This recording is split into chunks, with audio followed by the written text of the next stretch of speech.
मंच पर उपस्थित है रवि जी देव, नंद कुमार जी, रवि जी महाजन, रमेश दत्ता जी, और इस ग्रंथ का विमोचन आदरणीय महामहिम राज्यपाल जी के शुभ हस्ते अभी हो रहा है। धन्यवाद। मैं आदरणीय दत्ता जी से विनती करता हूं कि आपके सम्मुख मार्गदर्शन रखें। दत्ता जी। महाराष्ट्र राज्य के सम्मान्य राज्यपाल महोदय श्री भगत सिंह कोश्यारी जी, जिस संस्था के द्वारा यह कार्यक्रम का आयोजन हुआ है, उसके अध्यक्ष श्री रविंद्र देव जी, इस सारे ग्रंथ के जो प्रकाशन के प्रकल्प के नेतृत्व जिन्होंने लिया, और उसके संपादक दो नाम यहाँ छपे हैं, उनमें से प्रमुख रूप से जिन्होंने इसका काम किया है ऐसे रविंद्र महाजन जी, और प्रज्ञा प्रवाह के राष्ट्रीय संयोजक श्री नंद कुमार जी, सभागार में उपस्थित सभी विद्वज्जन, इस ग्रंथ के बहुत महत्वपूर्ण जो भाग है उन सबके लेखन करने वाले विद्वान वृंद, बहनों और भाइयों,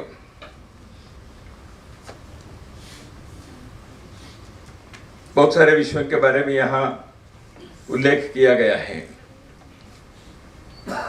सर्वप्रथम मैं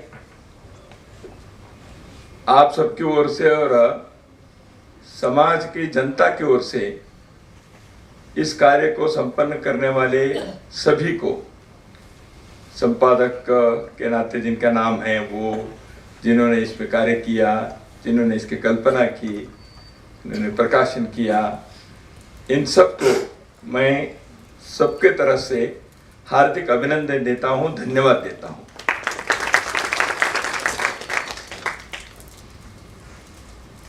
एक पुस्तक आ गया हमारे समाज में, तो रोज पुस्तक का विमोचन होते हैं, और मेरे जैसे व्यक्ति को इस प्रकार के काम में कई बार उपस्थित रहना पड़ता है, और जो काम आज मैंने किया वो भी करना पड़ता है, पुस्तक के लोकार्पण। और यहाँ जो विद्वान लोग हैं उनके बायोडेटा में वो आता है कि परिचय में इन्होंने इतने पुस्तक लिखे हैं। मैं मेरे परिचय में लिखूं तो मैं इतने पुस्तक के लोकार्पण किया है,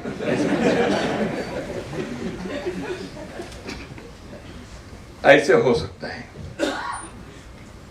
क्योंकि लोकार्पण करने के काम इतना हो गया है, लिखना और पढ़ने का काम के लिए फुर्सत नहीं मिल रहा है। और मैं वैसे लेखक नहीं हूँ, मेरे आदत में मैं लेखन कार्य वगैरह करने का साहस नहीं किया, समाज को बहुत लाभ हुआ उसका। तो विषय एकात्म मानव दर्शन के संबंध में है, और उसके glossary of integral humanism, concepts of integral humanism, वो क्या उसके कल्पना है, इसके संदर्भ में प्रशांत साठे जी ने भी प्रारंभ में कुछ विषय रखा, रविंद्र महाजन जी ने और थोड़ा विस्तार से अपने रखा ही है। इसलिए इस ग्रंथ के अंदर क्या है यह हम सबको मालूम ही हो गया है, और कॉन्सेप्ट्स के ग्लॉसरीज ये कादम्बरी जैसे पढ़ तो नहीं सकते, कहानी पुस्तक है ही नहीं, तो ये एनसाइक्लोपीडिया भी नहीं है, डिक्शनरी भी नहीं है, लेकिन डिक्शनरी, एनसाइक्लोपीडिया, इन सब के कुछ न कुछ अंश इस प्रकार के संकल्पना में, ग्लॉसरी में। तो ग्लॉसरी लिखना भी आसान नहीं होता, कितने प्रकार के चीजों का रेफर करना पड़ा या किए हैं, उस संपादक मंडल के परिश्रम के थोड़ा सा उल्लेख रविंद्र जी ने अपने उद्बोधन में किया ही है। तो ग्लॉसरी की आवश्यकता क्यों होती है वो भी आया है, क्योंकि कॉन्सेप्ट जब बताते हैं तो हमारे देश में इस प्रकार की परंपरा रही है। भाष्य लिखते थे, हमारे यहाँ भाष्य लिखने की परंपरा भारत में है। तो गीता पर भाष्य, बहुत सारे उद्ग्रंथों पे हमारे विद्वान लोगों ने, महात्माओं ने, मुनियों ने, ऋषियों ने और आचार्यों ने बहुत सारे भाष्य लिखे। शंकर भाष्य,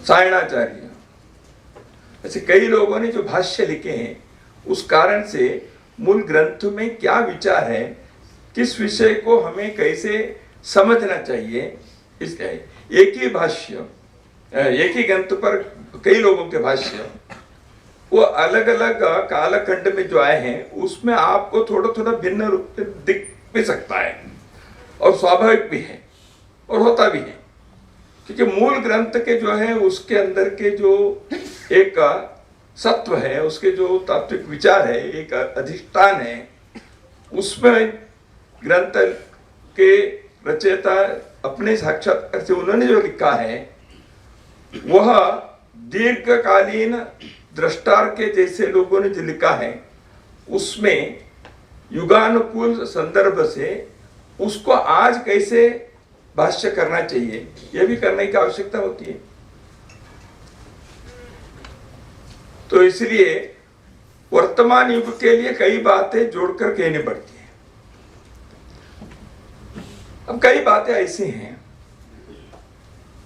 दीनदयाल जी ने 60 के दशक में जो विषय रखे वो सोशलिज्म, कम्युनिज्म, कैपिटलिज्म एक एक दिशा में खड़े होकर उन सब का बोलबाला चलता था। भारत में तो एक सोशलिज्म के और एक मिश्र अर्थव्यवस्था के, उसका थोड़ा कैपिटलिज्म, थोड़ा कम्युनिज्म, थोड़ा सोशलिज्म, ये सब लेकर हम एक मॉडल करेंगे, ऐसे यहाँ जो प्रयत्न हुआ था, ऐसे एक सोशलिस्ट माहौल में देश चल रहा था। उस समय एक वैकल्पिक विचार को रखने का साहस और उसके एक मौलिक आवश्यकता को महसूस करते हुए दीनदयाल जी ने वो कार्य किया। और उस कार्य के उन्होंने जो भी व्यक्त किए, 4 भाषण तो उनके मानव दर्शन के संदर्भ में जो कहते वो तो है ही, सब जगह पर उपलब्ध भी है, लेकिन दीनदयाल जी ने उसके साथ बहुत सारे और भी जो लिखे हैं उसमें भी एकात्म मानव दर्शन से उसी के प्रकाश में संबंधित बहुत सारे विषय और भी है। इसलिए वो 4 भाषण तक केवल सीमित नहीं हो जाता है। एकात्म मानव दर्शन में 4 भाषण है भाई, वो पढ़ लिया तो हो गया, वो तो बहुत ही जिसको कहते हैं ना बैरैक्ट, ऐसे लॉ विद्यार्थी के इसमें कह सकते हैं, लॉ पाठ्यक्रम में। तो दीनदयाल जी ने जो सोचा, लिखा, उन सारे विषयों को देखेंगे तो व्यापक रूप में, जिसका एक अद्भुत कार्य, उल्लेखनीय कार्य महेश चंद्र शर्मा जी जो यहाँ उपस्थित हैं, आपने अपने संस्था से किया, जिसको प्रधानमंत्री ने दिल्ली के विज्ञान भवन में कुछ वर्ष पहले उसका लोकार्पण किया। बाद में उसका अंग्रेजी में भी उन वॉल्यूम्स को प्रकाशित करने के एक बहुत महत्वपूर्ण कार्य महेश चंद्र जी और उनकी टीम और संस्था ने किया है। क्योंकि दीनदयाल जी जैसे एक युग पुरुष इस प्रकार के एक समग्रता से जो लिखे हैं, उन सबको पढ़ना पड़ेगा। एकात्म मानव दर्शन के उनके अनुभव में, उनके विचार में, चिंतन में जो बात आई थी, उन सबको यदि समझना है तो इसलिए वो है एक बहुत ही महत्वपूर्ण कार्य हुआ है। इसके साथ साथ और कुछ काम हुए हैं जो रविंद्र जी ने बताया। मैं कह रहा था एक ग्लॉसरी के संदर्भ में। तो इसलिए शब्दों के 1960 के दशक में एक वातावरण था। उसके बाद हम देखते हैं दुनिया में स्थिति बदली है। एक इंडस्ट्रियलाइजेशन के पश्चात जो स्थिति विश्व में आई, कैपिटलिज्म और सोशलिज्म के विचार चले, कोल्ड वॉर, उस शीत युद्ध के पश्चात 1989 में जब यूएसएसआर धराशायी हो गई, ऐसे हम मानते हैं, धराशायी नहीं हुई, माने टेगरी जी कहते थे ऐसे शब्दों का उपयोग करने से लाभ नहीं है, कोई भी ऐसे विचार जो है रचना गए ऐसे लगता है, लेकिन विचार के मृत्यु कभी होते नहीं है। वो किसी न किसी रूप से वो जीवित रहता है और उसके कुछ अच्छे अंश उसको लेकर आगे बढ़ना भी पड़ता है। हर चिंतन विचार में कुछ बातें ऐसे रहती है। खैर, सोवियत रूस के जो एक डिसमेंटलिंग, डिसमेंबरमेंट हो गया, उसके पश्चात एक विचार लगा लोगों को, अब तो दुनिया में शीत युद्ध समाप्त हो गया, अब कुछ है ही नहीं, बचा नहीं है, अब तो सारे जो विश्व है वो एक ध्रुवीय हो गया। तब तक तो लोगों को लगता था एक दो ध्रुवीय है, बाइपोलर वर्ल्ड है, और थोड़ा सा तृतीय विश्व कहने वाले लोग, थर्ड वर्ल्ड के कुछ लोग हैं, लेकिन दुनिया को जो लीड कर रहे हैं वो बाइपोलर है, या तो आप इस तरफ है या तो इस तरफ है, कैपिटलिज्म के साथ है, सोशलिज्म के साथ है, आप रूस के साथ है कि अमेरिका के साथ है, यही चलता था। तो 1989 में यूएसएसआर के एक समाप्त होने के पश्चात तो दुनिया में जियोपॉलिटिक्स बदले, इकोनॉमिक्स बदल गया। तो एंड ऑफ हिस्ट्री की घोषणा हो गई फुकुयामा के द्वारा। अब तो दुनिया में कुछ बचा ही नहीं है, इतिहास होने लायक कोई बात ही नहीं है।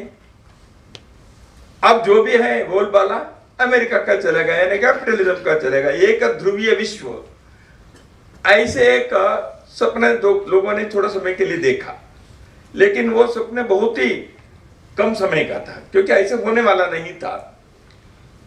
There cannot be a situation where you can call that there will be end of history.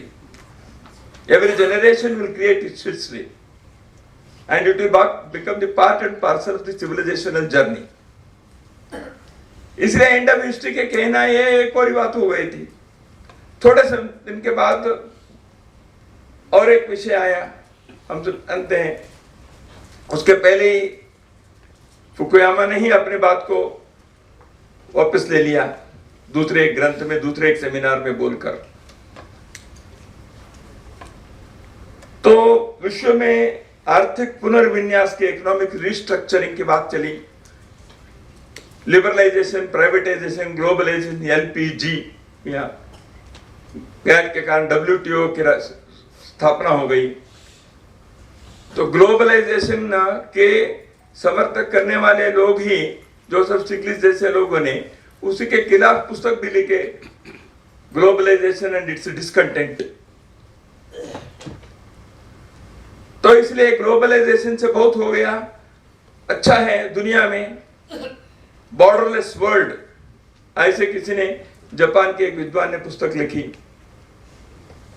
तो इसलिए बॉर्डरलेस वर्ल्ड है, अब दुनिया के जो आर्थिक व्यवस्था है या एक नहीं है, तो फिर शुरू हुआ बहुध्रुवीय विश्व हो गया है, ये यूनिपोलर नहीं है, it is a multipolar world. थोड़ा समय में वो उसके भी जो ग्लोबलाइजेशन के यूफोरिया हुआ था, वो 10 साल के अंदर वो भी नीचे आ गया। यूएनडीपी का रिपोर्ट आया, यूनाइटेड नेशन डेवलपमेंट प्रोजेक्ट के, यूएनडीपी के रिपोर्ट ने कहा the effect and impact of globalisation that was expected was not seen in major parts of the world. क्या हुआ भाई, आपने ही कहा था ये होगा, आपने उसको बहुत बाजा बजंत्री से स्वागत किया था, आपने दुनिया के सामने एक नाटक रचा, तो अब वो आप ही कह रहे हैं नहीं ऐसे नहीं है, ऐसे तो क्या हुआ, नहीं ऐसा नहीं हो सकता, there has to be a combination of globalisation and localisation. इसे ग्लोकलाइजेशन एक नए शब्द का हो क्या रहा है।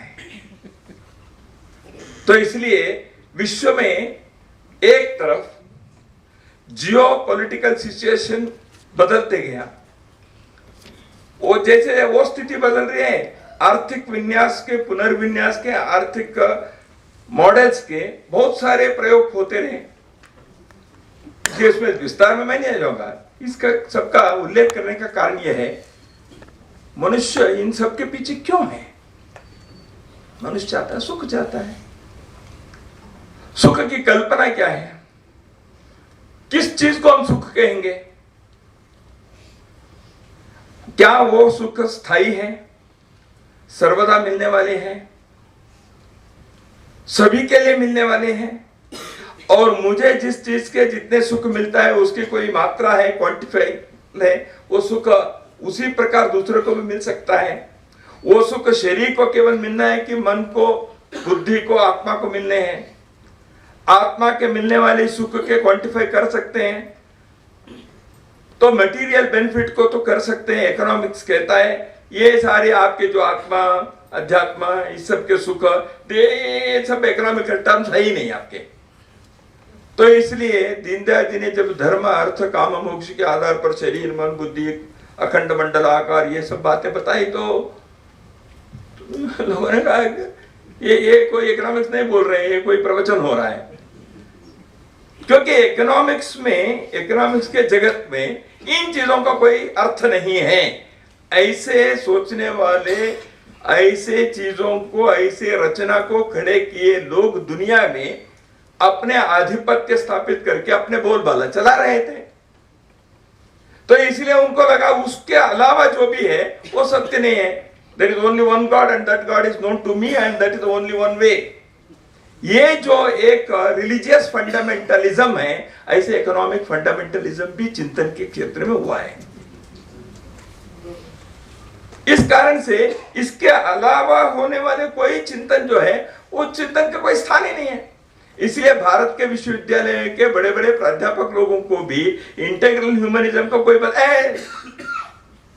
इसलिए इंटेग्रल ह्यूमनिज्म के संदर्भ में जिस प्रकार के एक अध्ययन होना चाहिए था भारत में, वो नहीं हुआ। और अध्ययन करवाने के लिए जिनको प्रयत्न करना चाहिए था, मैं आज इस मंच से वो भी कहना चाहता हूं, कई बार हम लोगों ने कहे जितना अपने को भी करना चाहिए था किया गया। अभी रविंद्र जी ने कहा 75 के इमरजेंसी के पश्चात थोड़ा सा ये हो गया, बाद में किया नहीं। तो फिर से अभी 10-15 वर्षों में 50 साल जब हुआ, दीनदयाल जी ने एकात्म मानव दर्शन के प्रस्तुत करने के पश्चात और दीनदयाल जी के जन्म शताब्दी, इन दोनों के जो कालखंड आया, उस समय इस विषय के बारे में कुछ तो करना है। और सामान्यतः जो चीजें भारत के समाज ने कभी स्वीकार नहीं किया है, उस प्रकार के विचार को कहने वाले हो जाते हैं। यानी क्या, ये सारे सरकार करनी चाहिए। मूल विचार है दीनदयाल जी ने इसको बताया, सरकार से हर चीज होने वाली नहीं है। सरकार गलती करती है या सरकार नहीं करती है, सरकार की कमी है, ऐसे मैं नहीं कह रहा हूं। व्यवस्था क्या है, चिंतन क्या है।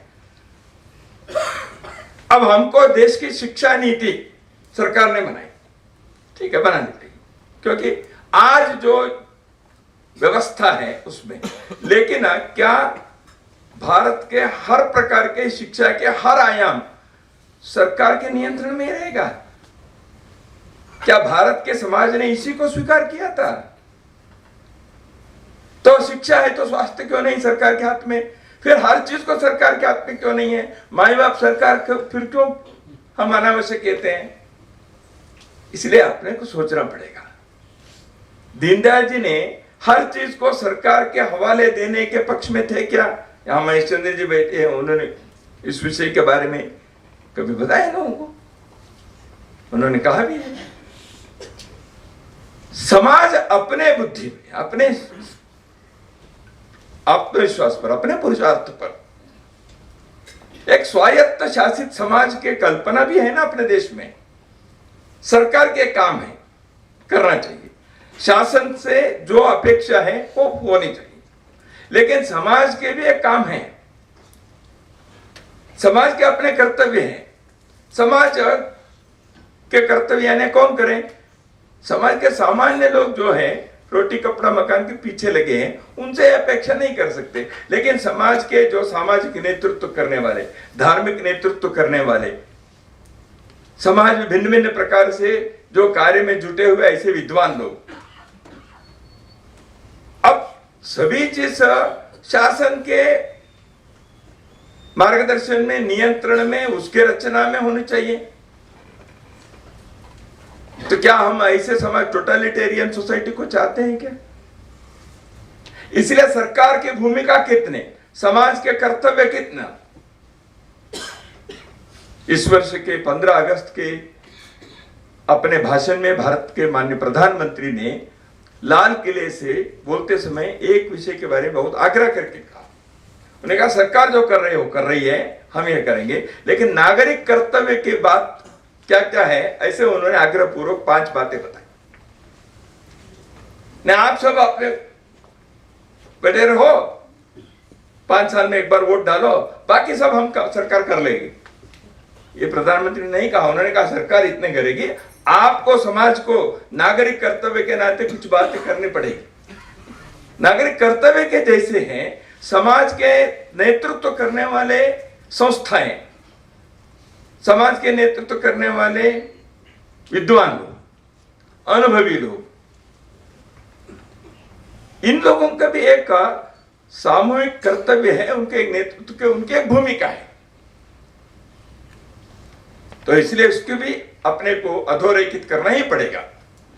इसलिए समाज को पंगु करके सरकार को बलवान बनाना, यह भारतीय चिंतन की कल्पना कभी भी नहीं है।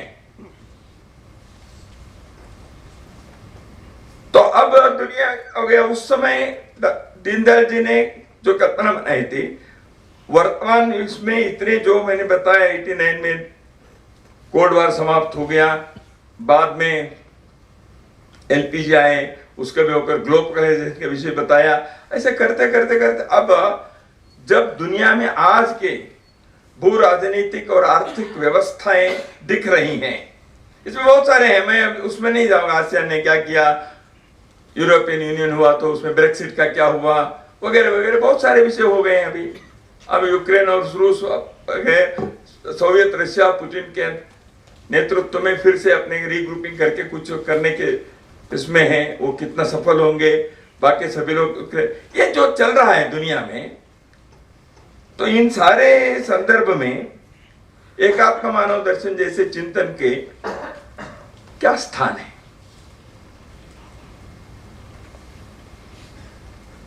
मनुष्य को सृष्टि के शिशु हम मानते हैं। मानव केंद्रित चिंतन में कौन से विषयों को देखना पड़ेगा। इसलिए इकोनॉमी, अर्थव्यवस्था केवल एक भौतिक व्यवस्था के रूप में ही उसको देखना है। Creation of wealth, transfer of wealth, distribution of wealth, production, means of production and then distribution, उसके बीच में मार्केटिंग वगैरह वगैरह, इसका बाहर है कि नहीं, या उसको आधार के लिए और कुछ सैद्धांतिक अधिष्ठान के कुछ प्रयत्न भारत के प्राचीन काल से हुआ है ना। इसी के कारण लोग अभी कई प्रकार के थर्मोनॉमिक्स, कर्मा कैपिटल, ऐसे कई बातों के संदर्भ में कई यूनिवर्सिटी में थोड़े विचार पिछले 15-20 वर्षों में सुनने को मिलता है। अपने पड़ोसी देश, एक हिमालयन स्टेट, छोटा देश भूटान, वहां एक उन्होंने एक कल्पना बनाई। हाँ, वो भी एक प्रयोग है, मैं उसी को मॉडल ऐसे नहीं कहता हूं, लेकिन उन्होंने एक प्रयोग किया ग्रॉस नेशनल हैप्पीनेस के आधार पर, जीडीपी के आधार पर, मनुष्य के नहीं भाई।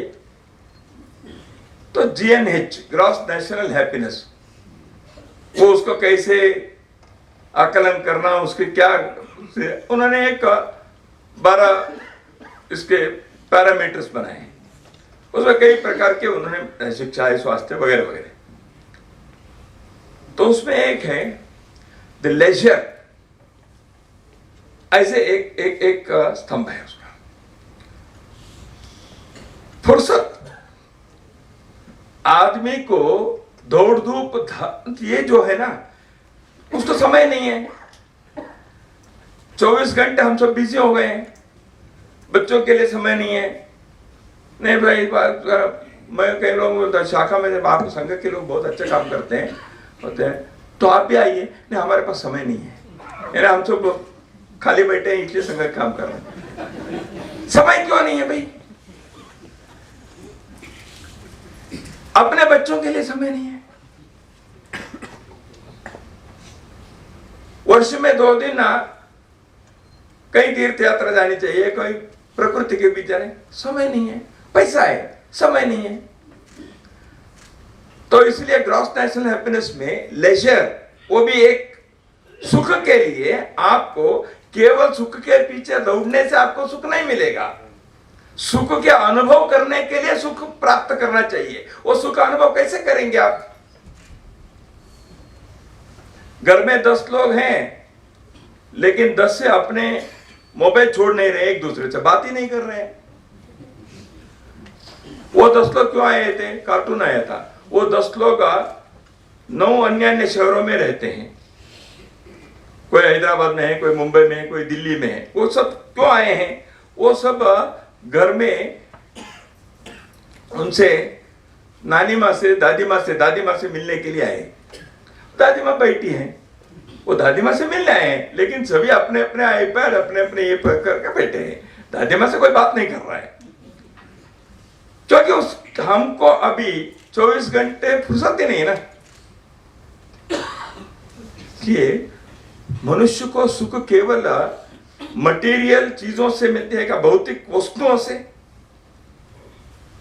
एक दूसरे से मिलकर आत्मीयता से बात करने से सुख मिलता है, तो इज इट नॉट क्वांटिफाइबल? देश की जीडीपी के लिए उसका क्या लाभ है भाई? इसलिए इन सारी बातों को आज पुनः एक बार चिंतन करने के विचार शुरू हुआ है।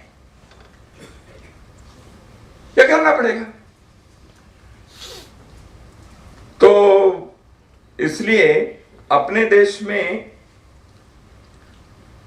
लोगों ने बीच के कालखंड में भारत के सारी चिंतन, इसका कोई मतलब ही नहीं है, क्योंकि ज्ञान जो आना चाहिए वो तो पश्चिम से ही आएगा, क्योंकि सूरज उगना पश्चिम में शुरू हो गया, ऐसे लोगों ने तय कर दिया। इसलिए एक यूरोप केंद्रित विश्व की रचना जो पिछले 300 साल में हुई है, उस कारण से मानसिक गुलामी अभी भी नहीं गई। इसलिए अपने यहां क्या है ये देखना है। हाँ, हमारे यहाँ जो है वो सब अच्छे है, पुराना मित्यव न साधु सर्वम न चापि काव्यम न, ठीक है, बिल्कुल ठीक है। हमने कहा है आनो भद्रा कृतो यंतु विश्वत, हमने कहा है, हम उसको मानते हैं, उस पर विश्वास है। दुनिया में जो अच्छी बात है, अच्छे विचार, अच्छे चिंतन कहीं भी हो, वो मानव के, विश्व के कल्याण के लिए चिंतन है, उसको स्वीकार करने में कोई संकोच नहीं करना चाहिए। सत्य सत्य है, यही तो हमारे विचार है अब इस भूमि के। लेकिन वो विचार रखना चाहिए, तो लेकिन यहाँ के विचार के संदर्भ में नहीं, उसमें तो पितु की बात है, आउटडेटेड है, दकियानुसी है, इसका अर्थ ही नहीं है। अब देखिए, आपने एनईपी के संदर्भ में कहा, अब एनईपी में एक विषय है कि ध्यान, जैसे कर्नाटक में वहां के शिक्षा मंत्री ने एक 10 दिन पहले उन्होंने एक घोषणा की, और उसमें उन्होंने कहा कि प्राइमरी के कक्षा के बच्चों के लिए थोड़ा समय ध्यान कराएंगे कक्षा में, इसलिए ध्यान के टीचर भी रखेंगे। दुनिया भर में इस विषय के बारे में जो साइंटिफिक रिपोर्ट्स आए हैं उसके आधार पर हम कर रहे हैं, ऐसा उन्होंने एक स्टेटमेंट दिया। कल एक कार्टून आया, एक मुख्य वहां के समाचार पत्र में कार्टून क्या आया, बच्चे सब छोटे छोटे लंगोट पहनकर केसरी रंग के हाथ में कमंडल लेकर कक्षा 5, 6, 7 में जा रहे हैं। वो कक्षा 5, 6, 7 कैसे हैं? वो गुफा है प्राचीन काल की, यानी खिल्ली उड़ाए। आप शिक्षा में ध्यान लेकर ये सब कर रहे हैं, तो उसको छापने के साहस वहां के एक मुख्य समाचार पत्र ने किया। ऐसे क्यों? क्योंकि स्वतंत्र भारत में हमने यहां के जो सत्य विचार है, संस्कृति के जो यहां के देन है दुनिया के लिए, मानवता के लिए, उसके बारे में कहने का प्रयत्न ही नहीं किया। एक विभिन्न प्रकार के वातावरण में एक इकोसिस्टम बना दिया उन्होंने। उस इकोसिस्टम में ये सारी चीजें धकियानुची है, इसका लाभ नहीं है। कौन से चीज लाभ है? जो भौतिक जीवन के सुख जो कहते हैं वो भी क्षणिक है, उसको बढ़ावा देने वाले जो भी है वो श्रेष्ठ है। इसलिए आप उस प्रकार के पाठ्यक्रम रखो, उसी प्रकार के कोर्सेस बनाओ, उसी प्रकार की रचना बनाओ। लेकिन उससे क्या हुआ है ये दुनिया अनुभव कर रही है ना। हाँ, उसमें जो अच्छी बात है उसको ले आओ, लेकिन अब दुनिया योग के संदर्भ में, ध्यान के संदर्भ में, इन सारे विषयों के अधिकृत रूप से साइंटिफिकली प्रूव्ड बातों को स्वीकार करके कई देश के लोग आगे बढ़े हैं। लेकिन अपने देश के समाचार पत्रों में किसी को लगता है ये सब गुफा में आप जा रहे हैं, बैलगाड़ी की दुनिया में जा रहे हैं। ये खिल्ली उड़ाने का प्रयत्न क्यों कर रहे हैं? वो मानसिक गुलामी अभी भी नहीं गई है। मैं आपको एक प्रमुख व्यक्ति के एक स्टेटमेंट को पढ़ता हूं। वो आप पढ़ने के बाद मैं आपको बताता हूं किनका है। उन्होंने कहा अंग्रेजी में, the modern industrial civilisation gradually crept in a passive way. New thoughts and ideas invaded us, and our intellectuals developed the habit of thinking like British intellectuals. Now this faith in Western thought is itself being shaken. जिसके बारे में वो कह रहे थे, that itself is being shaken there. And so we have neither the old nor the new, and we drift not knowing where we are going. The younger generation has no standards left, nothing to direct their thinking or control their action. आपको आश्चर्य होगा, ये लिखने वाले पंडित जवाहरलाल नेहरू थे। 1956 में उन्होंने संस्कृति के 4 अध्याय रामधारी सिंह दिनकर जी के ग्रंथ, उसके प्रस्तावना लिखी नेहरू जी ने। उस प्रस्तावना में जो लिखे थे उसको अंग्रेजी में भवंस जर्नल ने 56 में प्रकाशित किया। उसका शीर्षक था the crisis of spirit. Spirit है स्पिरिचुअलिटी, चेतना के सामने के संकट, अध्यात्म के सामने का संकट। Crisis of spirit, a diagnosis. Nehru ji ने लिखा, और नेहरू जी स्वयं उन्होंने कहा था, I may be remembered as the last Englishman. उन्होंने ये कहा था, जेके गॉलब्रेथ ने 1999 में अपने पुस्तक में उल्लेख करके बताया। मेरे साथ नेहरू जी बात करते समय ने ये कहा था, I may be the last Englishman to rule in this country. इसलिए कोई ऐसे लोगों ने, गॉलब्रेथ ने लिखा है अपने पुस्तक में। ऐसे पंडित जवाहरलाल नेहरू सेक्युलरिज्म के बहुत बड़े पुजारी, उन्होंने कहा हमारे देश के बुद्धिजीवी लोगों ने ब्रिटिश इंटेलेक्चुअल्स के मॉडल पर चल के जिस स्टेज पे वहां के लोगों ने जिस विचार को फेंक दिया है उसको अभी भी हम लेकर चल रहे हैं। क्या होगा हमारे देश के नई पीढ़ी युवकों के सामने? ये इधर जाएं उधर जाएं, इसलिए डायरेक्शन ले, दिशाहीन होकर हमारे देश खड़ा है। ये 56 में कहा दीनदयाल जी उन्हीं दिनों में देश के राष्ट्र की चेतना के बारे में अध्ययन करके 60 के दशक में विचार रखा। तो इसलिए संदर्भ इसलिए का इन बातों के बारे में विचार करना पड़ेगा। अब कल मैकेंसी के सीईओ बॉब स्टर्नबर्ग ने कहा है अगले 2 दशक भारत के नहीं है, पूरे century, it will be India century. एकदम खुश हो जाएंगे हम। कोई दुनिया में वो ऐसे कहेगा ये भारत की शताब्दी है, लेकिन उसने क्या कहा है?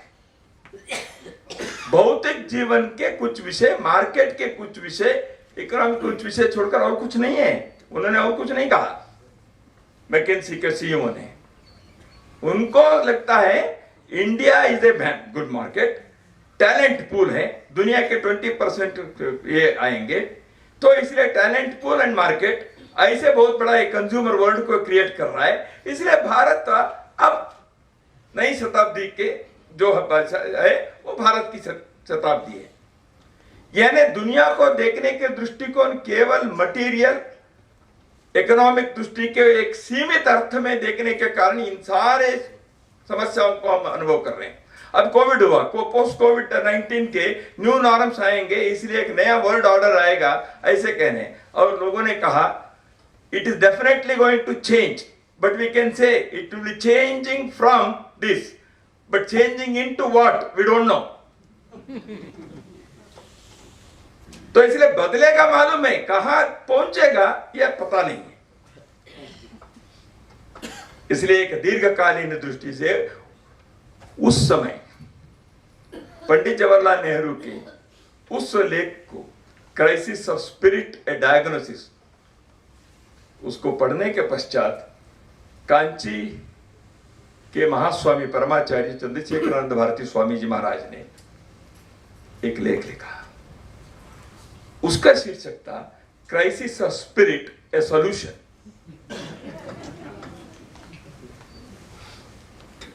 उन्होंने नेहरू जी का खंडन नहीं किया।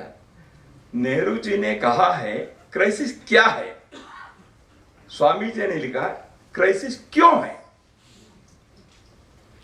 हमने कुछ चीजों को छोड़ दिए हैं, हम रूटलेस हुए, इसलिए क्राइसिस है। क्राइसिस क्यों आए यह पता करने से आपको सॉल्यूशन दिखेगा। तो इसलिए एकात्म मानव दर्शन को आज के संदर्भ में पुनः एक बार प्रस्तुति और पुनर्व्याख्यायित करने का संदर्भ आया है विश्व के लिए। तो इसलिए दीनदयाल चेयर, एकात्म मानव दर्शन के इसमें वगैरह वगैरह यूनिवर्सिटी में जो काम होगा, जितना होना चाहिए तो हुआ नहीं है। जितना अध्ययन करके लोगों को तैयार करना चाहिए था वो होना चाहिए था। लेकिन मैं इस विषय में महाराष्ट्र के और कुछ स्थानों के हमारे जो बंधु काम किए हैं, पहले भी एक ग्रुप ने किया, दीनदयाल विचार दर्शन के एक सीरीज लाए, महेश चंद्र जी ने समग्र 15 वॉल्यूम्स में लाए हैं, और बीच में रविंद्र महाजन जी ने नेशनल पॉलिसी फ्रेमवर्क के बारे में जो बनाया था, जिसका उल्लेख आपने किया। अभी ये संकल्पना कोश करके इस विषय को आगे बढ़ाने के जो प्रयत्न कर रहे हैं, यह एक ज्ञान यज्ञ है। इस ज्ञान यज्ञ को आगे बढ़ाने चाहिए। हमें बहुत सारे ग्लासरीज मार्क्सिस्ट कॉन्सेप्ट्स के बारे में आए हैं। सरप्लस वैल्यू क्या है, कैपिटलिज्म क्या है, डिक्टेटरशिप प्रोलेटेरिएट क्या है, ऐसे कई प्रकार के डायलेक्टिकल मटेरियलिज्म क्या है, कॉन्सेप्ट्स को बताने वाले मार्क्सिस्ट फिलॉसफी के ग्लॉसरीज आए, भगवत गीता के ग्लॉसरी भी आए। अब क्षेत्र क्षेत्र कहते, क्षेत्र क्या है? दैवासुर संपद विभाग योग है। दैवी संपदा क्या है, आसुरी संपदा क्या है, उसमें लिखा है। लेकिन इसको क्यों है? ऐसे विषय भगवत गीता में जो कॉन्सेप्ट्स आए हैं, निष्काम कर्म, व्हाट्स इट। तो इन चीजों के लिए लोगों ने काम किया है, गीता के कॉन्सेप्ट्स के बारे में संकल्पना कोश बनाए हैं, लेकिन वो परिपूर्ण है क्या? कई जगह पर तो केवल उसको इंग्लिश मीनिंग रखा है, अहिंसा, तो नॉन वायलेंस। अहिंसा नॉन वायलेंस ही है? नहीं, ये धर्म के लक्षण है। धर्म क्या है फिर? तो इसलिए इन बातों के संदर्भ में अनुभवी लोग भारत के वांग्मय को, चिंतन को, यहाँ के विचार प्रवाह को जानने वाले लोगों के दीर्घकालीन अध्ययन के आधार और अनुभव के आधार पर समाज और मानवता के लिए, आने वाली पीढ़ी के लिए अपने को इस ज्ञान यज्ञ को आगे बढ़ाने की बहुत बड़ी आवश्यकता है। इसलिए इंडियन नॉलेज सिस्टम, भारतीय ज्ञान परंपरा और भारतीय ज्ञान व्यवस्था के बारे में नई शिक्षा नीति के अंतर्गत कुछ विचार जो रखा है, वो that is only the beginning. वो बहुत ऑर्डिनरी स्टेप्स है, करना बहुत बचा है। इसलिए जिस रफ्तार से दुनिया चल रही है, उसी वेग से, उसी गति से, लेकिन सही दिशा में जाने के इस प्रकार के ज्ञान सत्र का कार्य अपने लोगों के और अधिक होना चाहिए, क्योंकि न केवल भारत, विश्व के मानवता अपेक्षा कर रहे हैं, विश्व की मानवता भारत की तरफ देख रही है। तो इसलिए इस संदर्भ में अपने को और गहराई से और व्यापकता से और परिश्रम से जितने कार्य हम कर पाएंगे, हम एक कार्य जो दीनदयाल जी या उनके पहले के भी कई लोगों ने, जो प्राज्ञा तुलगरिया ने दैविक शिक्षास्त्र लिखा, अभ्युदय की कल्पना पंडित मदन मोहन मालवीय जी ने दी थी, वो कई लोगों ने कई प्रकार की किए ही हैं।